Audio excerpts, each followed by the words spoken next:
బాలికల విద్యకు మలబార్ గోల్డ్ సంస్థ ప్రోత్సహిస్తుందని ఎమ్మెల్యే గౌరు చరితారెడ్డి తెలిపారు. ఇంటర్మీడియట్ విద్యార్థులకు మలబార్ చారిటబుల్ ట్రస్ట్ ఆధ్వర్యంలో స్కాలర్‌షిప్లను అందించారు. కర్నూలులో నిర్వహించిన ఈ కార్యక్రమానికి ఎమ్మెల్యే గౌరు చరితారెడ్డి, ఇంటర్మీడియట్ అధికారి పరమేశ్వరరెడ్డి ముఖ్య అతిథిగా వచ్చి విద్యార్థులకు చెక్కులను అందించారు. ప్రభుత్వ కళాశాలలో చదువుతున్న ఇంటర్ అమ్మాయిలకు ఈ స్కాలర్‌షిప్లు మలబార్ సంస్థ అందించడం హర్షించదగ్గ విషయమని అన్నారు ఎమ్మెల్యే.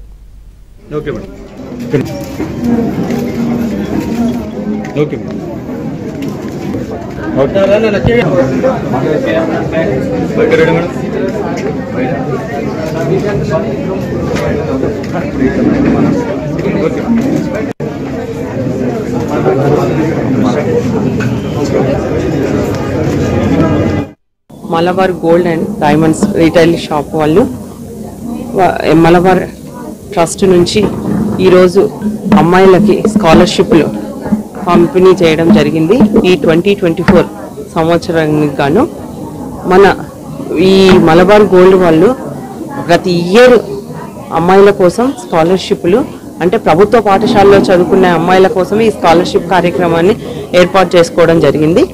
ఈరోజు మన మొత్తం భారతదేశానికంతా మన దేశానికంతా 21,000 మంది అమ్మాయిల కోసం 16 కోట్లు కేటాయించడం జరిగింది.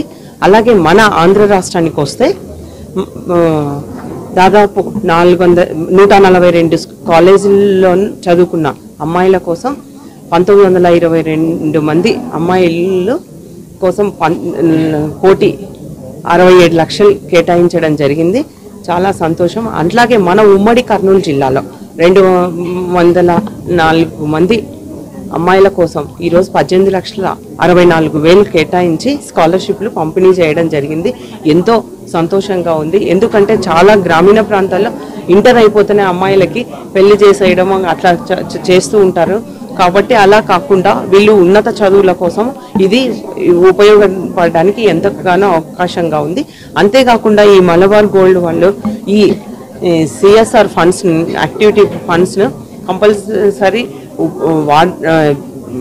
ఖర్చు చేయాలని ఏం లేదు. కానీ ప్రజలను రాష్ట్ర భవిష్యత్తును దృష్టిలో పెట్టుకొని ఎన్నో సేవా కార్యక్రమాలు ఒక విద్యతోనే కాకుండా అమ్మాయిల చదువుల కోసమే కాకుండా ఇంకా ఎన్నో కార్యక్రమాలు కూడా చేస్తుంది. విద్య కోసం అయితేనేమి, వైద్యానికి అయితేనేమి, అలాగే ఎవరైనా పేదలు ఉంటే వాళ్ళ పేదరికాల నిర్మూలన కోసం అయితేనేమి, అలాగే పర్యావరణాన్ని పరిరక్షించుకోవాలన్న ముఖ్య ఉద్దేశాలతో పేదలు ఇల్లు కట్టుకోలేకపోతే వాళ్ళకు గృహ వసతి కూడా కల్పించడము, ఇట్లా అంతేకాకుండా వృద్ధాప్యంలో ఉన్న వాళ్ళ కోసం కూడా వసతి గృహాలు కూడా ఏర్పాటు చేయడం, ఇలా ఎన్నో కార్యక్రమాలు సేవా కార్యక్రమాలు చేస్తూ ఉన్నారు.